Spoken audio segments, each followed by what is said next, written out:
I'm Jessica De Leon in Palm Harbor, where a family is gutting out their home, destroyed by floodwaters after Milton. And this comes just 1 month after their mother died. Like, just every bit of everything is like moldy and disgusting. Cali Gignac's family lost everything in her childhood home, but her parents' condo wasn't in a flood zone or near water, yet more than a couple feet of water, sewage water she suspects, made it inside the first floor of this townhouse. This is what's left of our first floor.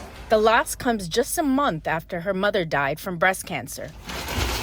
Now she and her father, sister, and husband are working to cut out the molded walls with no help from their insurance yet. We haven't had a chance to sort her mementos. We haven't had a chance to grieve her anything. And now it's just everything's garbage. Her mother spent her last days in hospice in her home in Virginia, surrounded by family.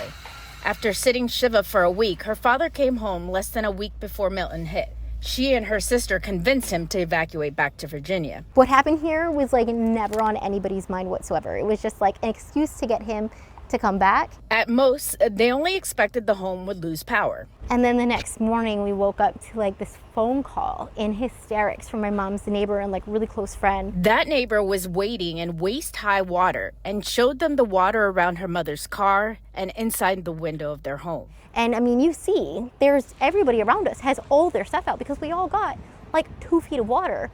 And sewage water, it smells terrible. She still doesn't know the source of the flooding, other than the water came from the intersection of County Road 95 and Westlake Road.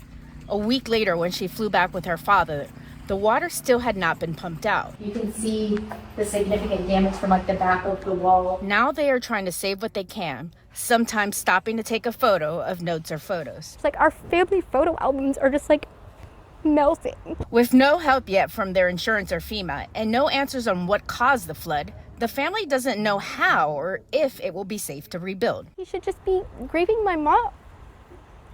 And now, instead of thinking about that and figuring out life, he's figuring out where he's going to live. In Palm Harbor, I'm Jessica De Leon, ABC Action News.